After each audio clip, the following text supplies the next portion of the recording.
لا إله إلا الله لا إله إلا الله أعمالكم ويغفر لكم ذنوبكم ومن يطع الله ورسوله فقد فاز فوزا عظيما صدق الله العظيم وبلغنا رسوله النبي الكريم ونحن على ذلك لمن الشاهدين والشاكرين قال النبي صلى الله عليه وآله وسلم إن أعظم النكاح بركة أيسرها مؤونة أو كما قال عليه الصلاة والتسليمات وقال النبي صلى الله عليه وآله وسلم النكاح من سنتي وقال عليه الصلاة والتسليمات أولم ولو بشأن صدق رسوله النبي الكريم ونحن على ذلك لمن الشاهدين والشاكرين رب اشرح لي صدري ويسر لي أمري واحلل عقدة من لساني يفقهوا قولي اللهم أرنا الحق حقا وارزقنا اتباعه وأرنا الباطل باطلا وارزقنا اجتنابه آمین یا رب العالمین ان اللہ وملائکتہ یصلون علی النبی یا ایھا الذین آمنوا صلوا علیہ وسلموا تسلیما اللہم صل علی سیدنا و مولانا محمد وعلی آل سیدنا و مولانا محمد وبارک وسلم ثم صل علیہ۔ محترم حضرات، یہ سورہ آل عمران کی آیت نمبر 102 اور سورۃ النساء کی پہلی آیت اور سورہ احزاب کے آخری رکوع کی ایک آیت میں نے ابھی آپ کے سامنے تلاوت کی ہے، اور نبی علیہ الصلاۃ والسلام 3 احادیث کے 3 حصے آپ کے سامنے پڑھے ہیں۔ ان سب کا تعلق اسلام کے ایک خاص موضوع کے ساتھ ہے، اور وہ رسول کریم صلی اللہ علیہ وآلہ وسلم کی امت میں آپ صلی اللہ علیہ وسلم کے بنائے ہوئے ایک نکاح کے ذریعے سے قائم کیے ہوئے ایک نہایت اہم ادارے یا انسٹیٹیوشن یا ایک معاشرتی اکائی یعنی خاندان کے بارے میں۔ یہ وہ ہدایات ہیں جو رسول کریم صلی اللہ علیہ وآلہ وسلم نکاح کے موقع پر عام طور پہ اپنے صحابہ کی تذکیر اور یاد دہانی کے لیے تلاوت فرماتے ہیں۔ تینوں آیات جو ہیں ان کا آغاز اللہ تعالیٰ کی طرف سے تقوی کی یاد دہانی سے ہوتا ہے۔ حکم ہے، بڑا محکم ہے اور بہت تاکید کے ساتھ بار بار قرآن پاک میں دہرایا گیا ہے۔ احادیث مبارکہ میں بھی یہی طریق مبارکہ تھا۔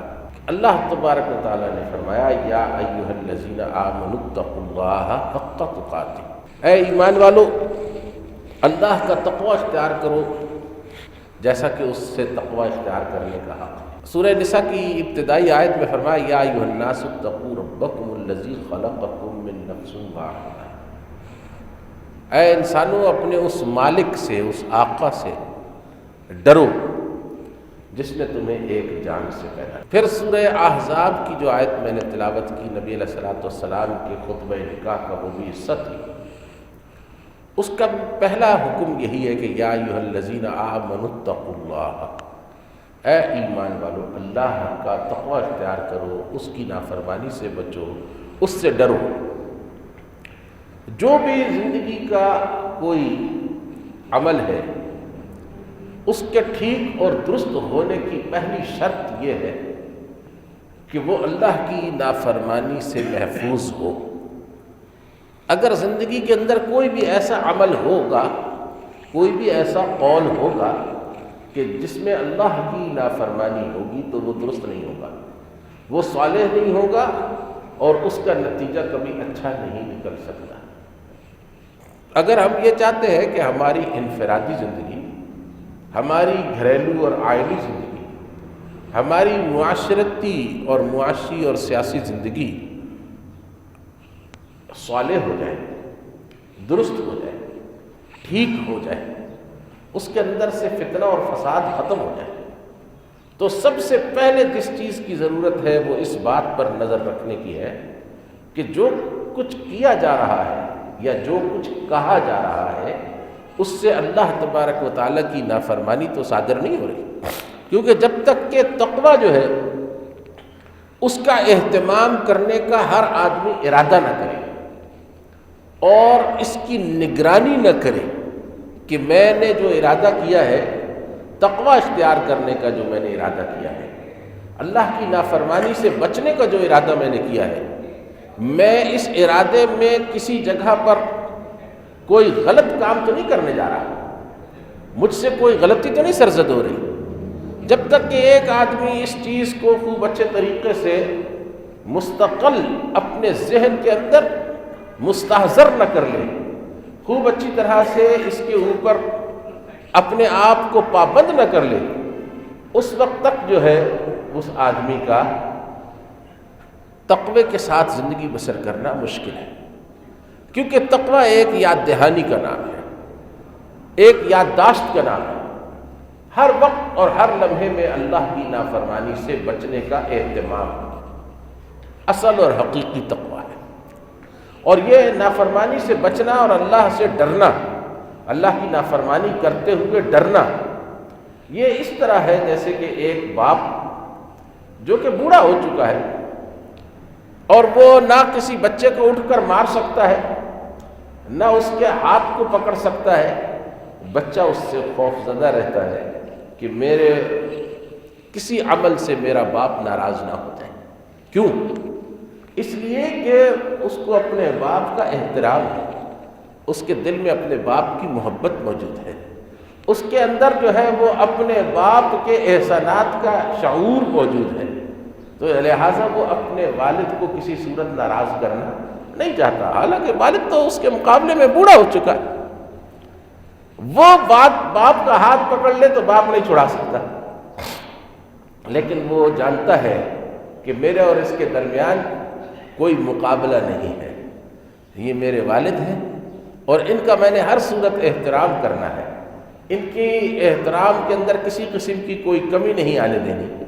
اسی طریقے سے جو اللہ رب العزت کے ساتھ انسان کا تعلق ہے تقوی کا، اللہ کی نافرمانی سے بچنے اور اللہ کی نافرمانی کرتے ہوئے ڈرنے کا، اس کا تعلق اللہ کے عذاب سے کم ہے، یعنی ہے تو بہرحال اس کے ساتھ بھی ہے، کیونکہ اللہ رب العزت تو کمزور نہیں ہوتا، مخلوق جو ہے وہ کمزور ہے، اللہ رب العزت تو کمزور نہیں ہے، لیکن اللہ رب العزت کے عذاب سے بھی ڈرنا چاہیے، اس کی سزا سے بھی بچنے کی کوشش کرنی چاہیے، لیکن اللہ کے احسانات کو یاد کرتے ہوئے، اللہ رب العزت کے مقام بلند کو ملحوظ نظر رکھتے ہوئے مخلوق کو اس بات کا شعور ہونا چاہیے کہ اسے اللہ کی نافرمانی نہیں کرنی، اسے اللہ رب العزت کی نافرمانی سے ہر صورت بچنا ہے۔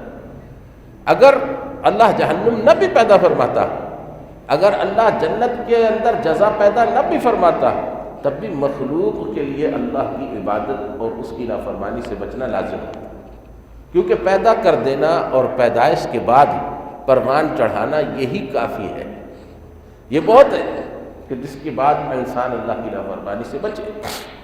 لہٰذا 3 احکام جاری ہوئے، یعنی تینوں جگہوں پر تینوں آیات کا آغاز ہوا تو فرمایا یا ایھا الذین آمنوا اتقوا اللہ حق تقاتہ، اے ایمان والو تم اللہ کا تقوی اختیار کرو، اس کی نافرمانی سے بچو جیسے کہ اس کی نافرمانی سے بچنے کا حق ہے۔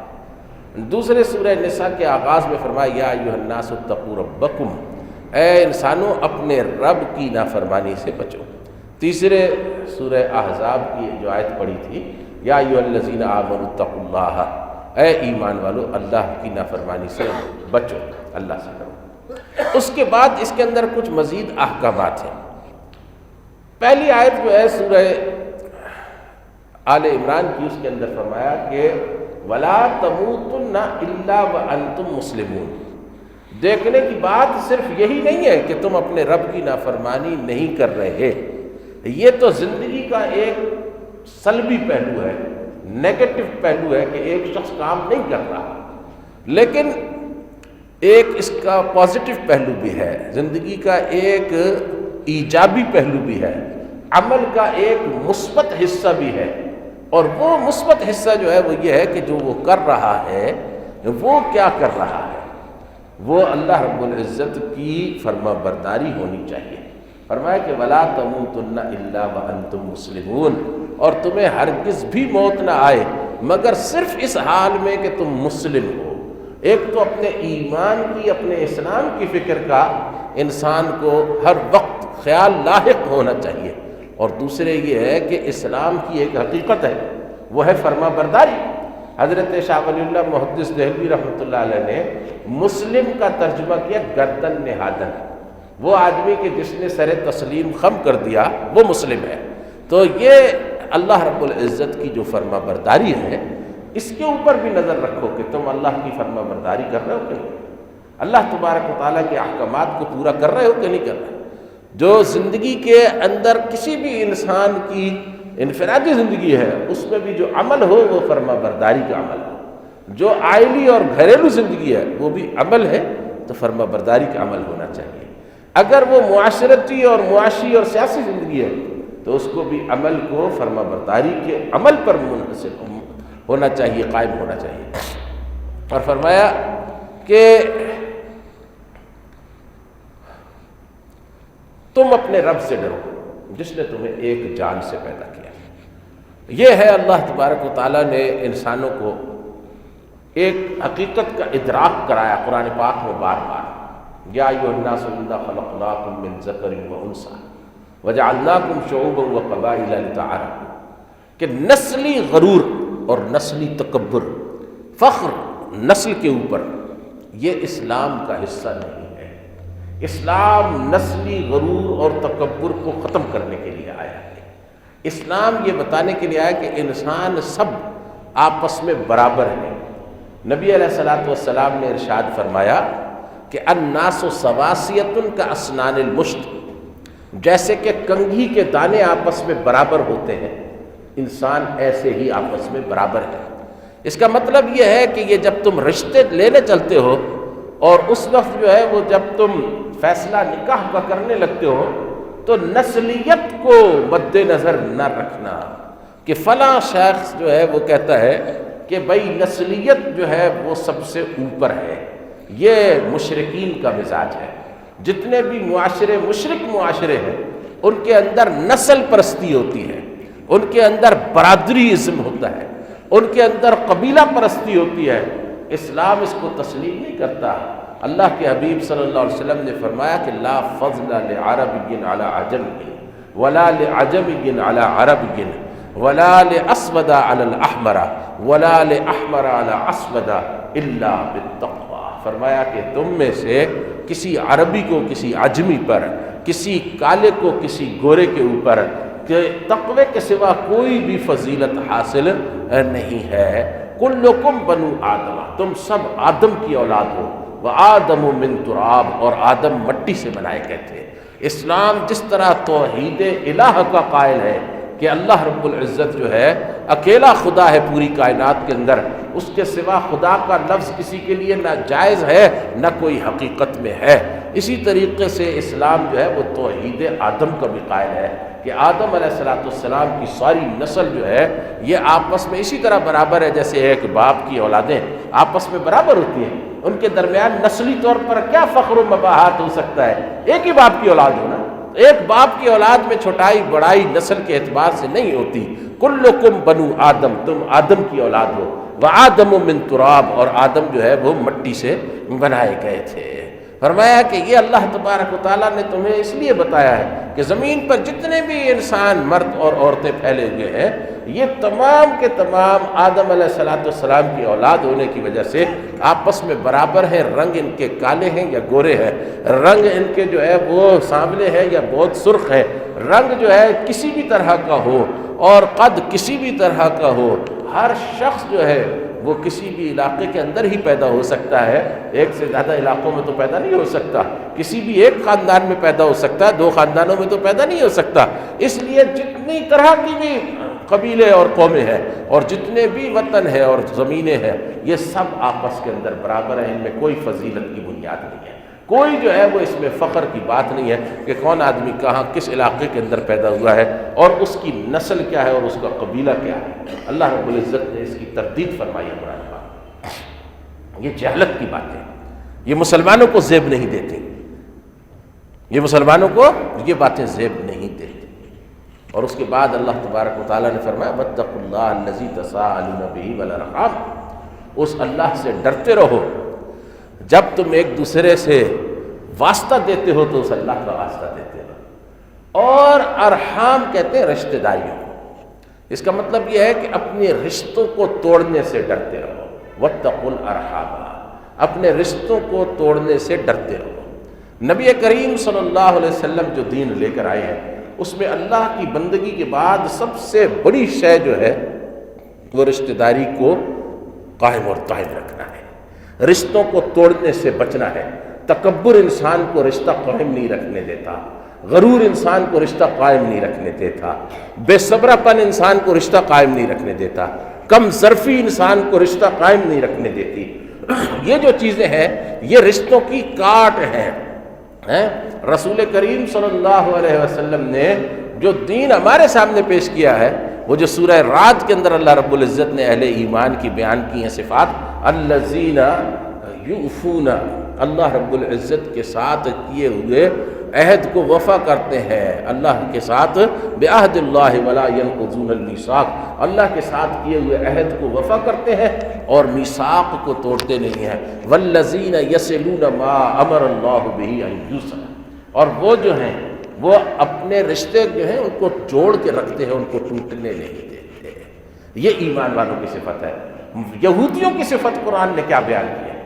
فرمایا کہ الا الفاسقین الذین ینقضون عہد اللہ من بعد میثاقہ، یہ وہ لوگ ہیں جو اللہ کے ساتھ عہد بندگی کی توثیق کر کے پھر اس کو توڑ دیتے ہیں، اور پھر کیا کرتے ہیں؟ وہ زمین کے اوپر جو ہے رشتے ان کو اللہ نے عطا کیے ان کو کاٹ دیتے ہیں۔ یہ ان کی صفت اللہ نے ہے۔ یہودی کی صفت جو خدا کے غضب کا شکار ہے، جو قوم خدا کے غضب کا نشانہ ہے، اس کی صفت یہ ہے کہ وہ رشتوں کو قائم رہنے نہیں دیتی، رشتوں کو مال کی بنیاد پر تولتے ہیں۔ اور اہل ایمان کی صفت یہ ہے کہ وہ رشتوں کو ٹوٹنے نہیں دیتے۔ علماء نے فرمایا کہ جو تعلیمات ہیں نا رسول کریم صلی اللہ علیہ وآلہ وسلم کی، ان تعلیمات کے اندر 3 باتوں پر بہت زور دیا گیا۔ رشتہ قائم جو رکھا جائے گا وہ کیسے رہے گا؟ یہ میں آپ کو اس کو بتاتا ہوں۔ اس کو میں نے نام دیا 3 میم فارمولہ، میں اس کو کہتا ہوں اکثر بات سمجھانے کے لیے، کہ جو علماء نے جمع کیے نا باتیں، نبی کریم صلی اللہ علیہ وسلم کے احکامات کو جمع کیا کہ بھئی رشتوں کو جوڑنے کے لیے اللہ کے رسول نے کیا کیا احکامات دیے ہیں، اس کو میں کہتا ہوں 3 میم فارمولہ اللہ کے حبیب صلی اللہ علیہ وسلم نے عطا کیا ہے رشتوں کو جوڑنے کے لیے۔ پہلا میم کیا ہے؟ اردو زبان کی بات کریں۔ پہلا میم جو ہے وہ ہے ملتے رہنا۔ جب آپ ملاقات ختم کر دیتے ہیں تو رشتہ ختم ہو جاتا ہے، اور جب آپ ملتے رہتے ہیں تو رشتہ نہیں ختم ہو سکتا۔ ملاقات کو جاری رکھنا ہے، رشتہ داروں سے ملاقات کو ترک نہیں کرنا۔ یہ ایک ثواب کا کام ہے کہ انسان اپنے کسی دوست یا رشتہ دار سے صرف خیریت لینے کے لیے جا کر ملے اور پھر اس سے سلام دعا کر کے اس کے حالات پوچھ کے واپس آ جائے۔ یہ بہت بڑا اجر کا کام ہے، احادیث میں اس کی بڑی فضیلت بیان کی ہے۔ یہ اللہ کے لیے ملنے والے جو ہیں یہ اللہ تبارک و تعالیٰ کے عرش کے نیچے ہوں گے۔ ملتے رہنا پہلی بات۔ دوسری بات یہ ہے کہ معاف کرتے رہنا۔ جب انسان آپس میں ملتے ہیں تو کسی نہ کسی بات پر ناگواری آ جاتی ہے، کسی کی زبان سے نکلا ہوا کوئی لفظ برا لگ جاتا ہے، کسی کا اٹھنا بیٹھنا برا لگ جاتا ہے، کبھی کوئی آدمی جو ہے اس کی کوئی حرکت ناپسند ہو جاتی ہے، تو اگر آدمی میں معاف کرنے کا حوصلہ نہ ہو، اور الا ماشاء اللہ یہ حوصلے کم ہوتے چلے جا رہے ہیں دن بدن، ہر آدمی جو ہے نا اس نے ناک چڑھا رکھی ہے، تو معاف کرتے رہنا۔ ما زاد اللہ رجلا بعفو الا عزا، فرمایا کہ انسان جب معاف کرتا ہے تو اللہ اس کی عزت میں اضافہ کرتا ہے۔ عزت میں اضافے کے سوا معاف کرنے میں کوئی اور شے جو ہے وہ رکاوٹ نہیں۔ معاف کرتے ہیں تو عزت میں اضافہ ہوتا ہے۔ اللہ رب العزت نے یہ ایک انسان کو انعام دیا، نقد انعام، کہ جب وہ کسی کی غلطی کو معاف کر دیتا ہے تو اللہ تبارک و تعالیٰ اس کو مقام بلند عطا کر دیتا ہے۔ ما زاد اللہ رجلا بعفو الا عزا۔ اور تیسری بات جو ہے وہ یہ ہے کہ مال خرچ کرتے رہنا. جب ایک آدمی دوسرے آدمی کے پاس جائے اس کے اوپر مال خرچ کرے، اس کو ضرورت پیش آئے اس پر مال خرچ کرے. ایک بہت امیر آدمی ہے اور ایک بہت غریب آدمی ہے دونوں آپس میں بھائی ہیں یا رشتہ دار ہیں. جب امیر آدمی جو ہے نا وہ پھلوں کا ٹوکرا لے کر اپنے بھائی کے گھر جائے اس کے بچوں کے لیے، بچے خوش ہوں گے، ان کو وہ پھل تو کھانے کو نہیں ملتے سال بھر، جب تک کہ بڑا بھائی جو ہے نا وہ نہ لے کر آئے امیر. اور وہ جو بچے ہیں جو اس کے امیر آدمی کے بچے ہیں، جب یہ ان سے ملنے کے لیے جائے تو اس کی جیب میں بھی کچھ ٹافیاں 2-4 روپے کی اگر ہوں گی تو ان کو یہ تو پتہ ہوگا کہ یہ ہمارا کوئی رشتہ دار ہمارا محبت کرنے والا آیا ہے. کوئی چیز جو کہ بالکل آپ کی نظر میں قیمت نہیں رکھتی، لیکن جب آپ اپنے رشتہ دار کے پاس لے کر جاتے ہیں اپنی حیثیت کے مطابق تو اس میں کمی محسوس نہ کریں، اس کے اندر کوئی حقارت تحقیر محسوس نہ کریں. آقا علیہ الصلوۃ والسلام نے فرمایا کہ کوئی عورت دوسری عورت کو بکری کا کھر بھیجنے میں بھی توہین محسوس نہ کرے، نہ لینے والا محسوس کرے نہ دینے والا محسوس کرے. اگر کسی کے پاس اتنی استطاعت ہے کہ وہ بکری کا ایک پایا ایک کھر جو ہے نا وہ بھیج سکتا ہے پڑوس میں، بھیج دے. یہ اس لیے کہ یہ جو رشتہ داریاں ہیں یہ ملنے سے قائم رہتی ہیں، رشتہ داریاں جو ہیں یہ معاف کرنے سے قائم رہتی ہیں، رشتہ داریاں جو ہے یہ قائم رہتی ہیں مال کو خرچ کرتے رہنے سے. جب آپ ان 3 چیزوں کو ترک کر دیں گے تو رشتوں کو ختم کرنے کی ضرورت پیش نہیں آئے گی، خود ہی ختم ہو جائے گی. پھر نام ہی رہ جائیں گے کہ فلاں فلاں کا بھائی ہے، فلاں فلاں کا بھتیجا ہے، باقی کچھ نہیں رہے گا. تو اللہ رب العزت نے فرمایا کہ والارحام، رشتہ داریوں کو توڑنے سے بچو. اللہ رب العزت ان اللہ کان علیکم رقیبا، اللہ تمہارا نگران ہے. رقیب کا صحیح آپ کو میں ترجمہ اردو زبان کے اندر بتا. رقیب کس کو کہتے ہیں؟ رقیب اس کو کہتے ہیں کہ جو بڑے ہی جلن کے ساتھ، بڑی حسد کے ساتھ اپنے مخالف کی نگرانی کر رہا ہوتا ہے، اس کو رقیب کہتے ہیں. اسی لیے اس کا ترجمہ انگریزی میں کرتے ہیں جیلسلی گارڈ کر رہا ہے. اللہ رب العزت جو ہے وہ دیکھ رہا ہے کہ یہ جو میں نے احکام دیے ہیں یہ ان کے اوپر عمل پیرا ہو رہا ہے کہ نہیں ہو رہا. اور پھر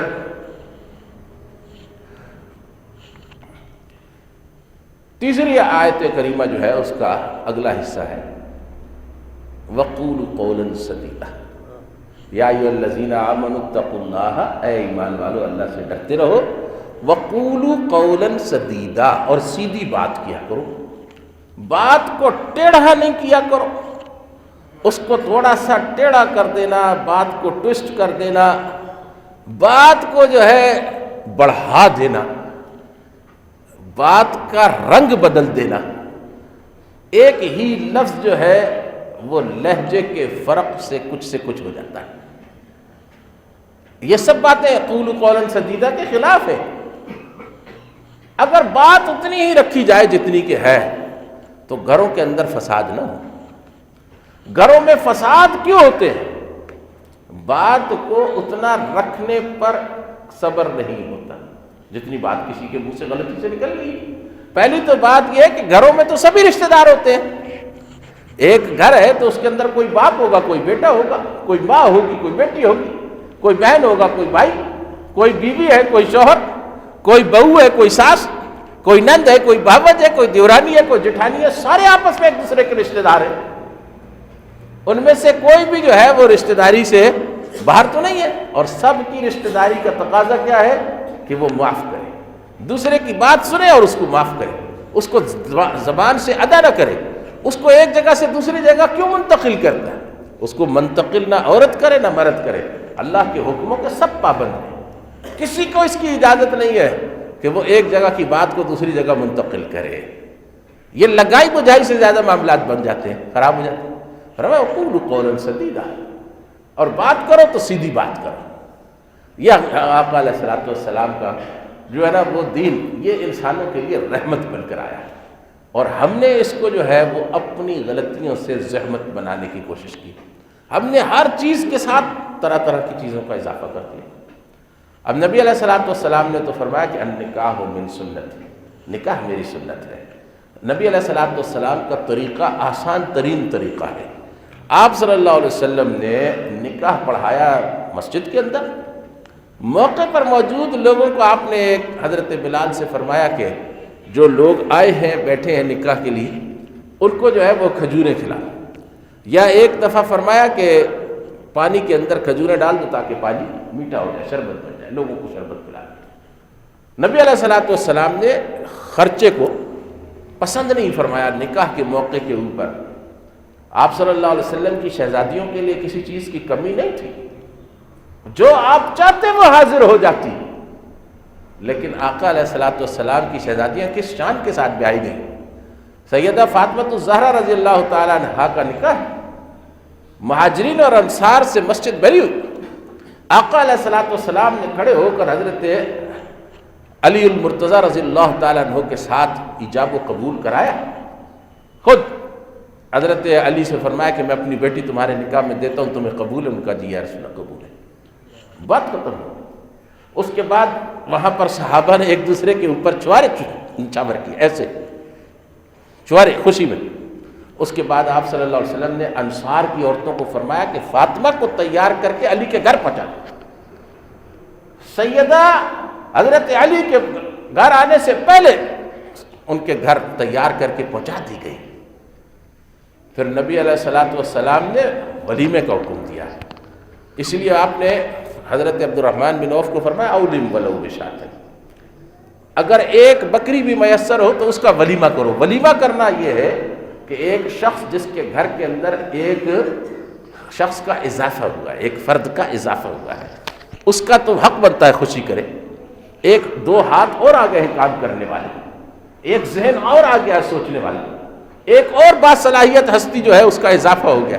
جس گھر سے کوئی نکل کر جا رہا ہے وہاں پر خوشیاں منانے کا کیا تم ہے؟ وہاں پر جو ہے وہ پٹاخے پھوڑتے ہو، شرم نہیں کرتے؟ وہاں پر جو ہے وہ دھماکے کرتے ہو، بارات لے کر آتے ہو تو ایسے لے کر آتے در در در در در در در کہ جیسے کہ کسی کے اوپر حملہ کر کے اور جناب وہاں سے لڑکی اٹھانے کے لیے آئے ہو۔ کچھ تو خدا کا خوف کرو۔ آقا علیہ الصلوۃ والسلام کی شہزادیاں کس شکل کے اندر بیاہی جا رہی ہیں اور تم نے کیا تماشا بنا رکھا ہے؟ ظلم عظیم ہے۔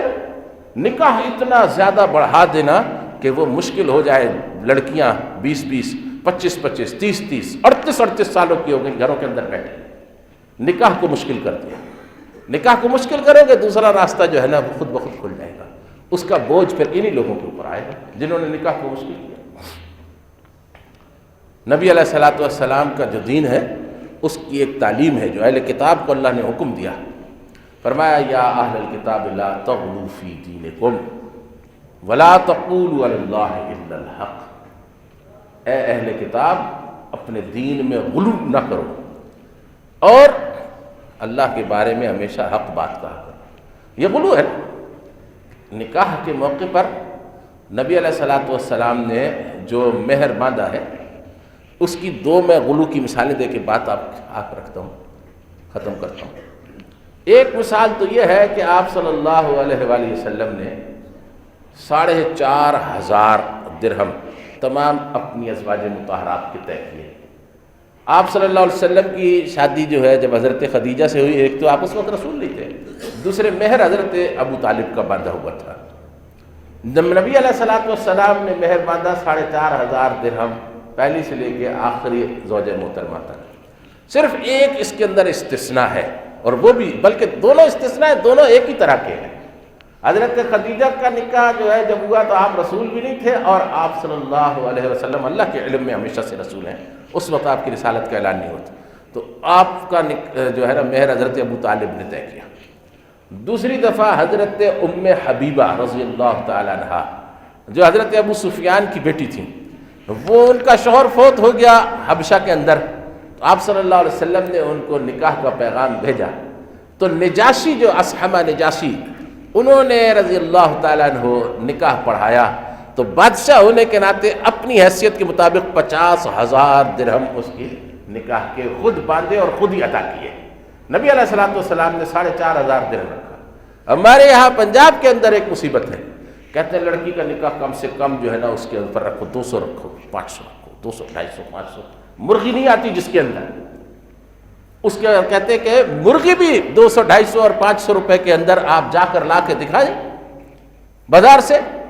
تو وہ جناب علی ایک مصیبت یہ ڈال دی ہے کہ بھئی نکاح میں حضرت فاطمہ کا جہر جو ہے وہ 32 روپے 4 آنے تھا، وہ 32 روپے 4 آنے اس زمانے میں ہوا کرتے تھے۔ نبی علیہ السلام نے 4,500 درہم رکھا نکاح میں اپنی تمام ازواج مطہرات کا۔ حضرت علی کی جو ہے نا وہ حیثیت کے مطابق ان کا جو باندھا گیا وہ 500 درہم ہے۔ چلو جس کی بھی جتنی روایات ہیں ان کی آپ الگ تحقیقات کریں، لیکن ایک مصیبت یہ ہے، ایک ہمارے یہاں ادھر مصیبت ہے اوپر پٹھانوں کے اندر، انہوں نے کیا کیا کہ حضرت علی سے نبی علیہ السلام نے پوچھا تمہارے پاس کیا ہے شادی کے لیے؟ انہوں نے کہا کہ میرے پاس پیالہ ہے، کمبل ہے، زرہ ہے، یہ چیزیں ہیں۔ تو انہوں نے نبی علیہ السلام نے فرمایا کہ یہ لے آؤ زرہ، اس کو جو ہے نا وہ فروخت کیا۔ حضرت عثمان غنی رضی اللہ تعالیٰ عنہ کو اندازہ ہو گیا تھا، انہوں نے 200 درہم میں وہ خریدی۔ حضرت علی کی زرہ سے ان کا سامان گھر کا تیار کرایا، کوئی جہیز نبی علیہ السلام نے کسی بیٹی کو نہیں دیا۔ یہ بھی غلط کہتے ہو، جہیز فاطمی کدھر ہے؟ وہ یہ جھوٹ ہے۔ حضرت علی کی زرہ فروخت کی، حضرت علی رضی اللہ تعالیٰ عنہ کے زرہ فروخت کر کے جو پیسے ہاتھ آئے اس سے وہ سامان حضرت علی رضی اللہ عنہ کے سرپرست کی حیثیت سے ان کے گھر کا بنایا۔ تو رسول کریم صلی اللہ علیہ وسلم کے اس عمل کو اوپر کچھ لوگوں نے اختیار کیا، یہاں تک پہنچا دیا۔ میں ایک نکاح کے اندر شرکت کرنے گیا تو مجھے حیرت ہو گئی کہ وہ وہاں پر پورا اس نے زندگی میں جو کچھ اس بیٹی پر خرچ کیا تھا وہ اس اپنے دلہا سے مانگ رہا تھا، اپنے داماد سے مانگ رہا تھا۔ یعنی یہ غلو ہے، بات کو جتنا ہے اتنا ہی رکھنا چاہیے، جتنی ایک شخص کی حیثیت ہے اس کے مطابق اتنا اس کا مہر رکھا جائے کہ وہ مہر وہ ادا کر سکے، اور اتنا ہلکا بھی نہ ہو کہ اس کو جو ہے نا اس مہر کے ادا کرنے کی کوئی قدر بھی نہ ہو، یہ بھی نہ ہو اور وہ بھی نہ ہو۔ تو اللہ تبارک و تعالیٰ ہمیں ان نکاح اور شادیوں کے جو احکامات ہیں نا ان کے اندر نبی علیہ السلام کی سنت پوری کرنے کی توفیق نصیب فرمائے، اور یہ جو ہندوؤں کے مراسم ہم نے داخل کر دیے اس کے اندر، ان سے بچنے کی۔ حضرت تھانوی رحمۃ اللہ علیہ کا ایک واقعہ سنا کے بات ختم کر دیتا ہوں۔ سیدنا حضرت اشرف علی تھانوی رحمۃ اللہ علیہ سے ایک شخص نے آ کر سوال کر دیا کہ حضرت یہ نکاح نبی علیہ السلام کی سنت ہے؟ آپ نے فرمایا ہاں سنت ہے۔ کہا تو نکاح کے نتیجے میں تو پھر برکت ہونی چاہیے، سنت ہے، اس کے بعد تو پھر خاندان ٹوٹ جاتے ہیں، اس کے بعد تو پھر گھروں میں فساد ہوتا ہے۔ حضرت تھانوی رحمۃ اللہ علیہ نے بڑا ہی حکیمانہ جواب دیا، حکیم الامت تھے۔ آپ نے فرمایا کہ نکاح کے موقع پر صرف نکاح کرتے ہو سنت کے مطابق یا اور کچھ بھی کرتے ہو؟ فرمایا کہ ایک نکاح کرتے ہو سنت کے مطابق، 100 بدعتیں کرتے ہو ہندوؤں کی، تو اس ایک نکاح کی برکت ہوگی تو ان کی نحوست نہیں ہوگی، تو اپنے کاموں کو اس نحوست سے پاک کرو۔ یہ بات ٹھیک ہے۔ اللہ تبارک و تعالیٰ نبی علیہ السلام کی زندگی اختیار کرنے کی توفیق نصیب فرمائے۔ وآخر دعوانا الحمدللہ۔ سبسکرائب کریں، شیئر کریں اور بیل آئیکن کو دبانا نہ بھولیں۔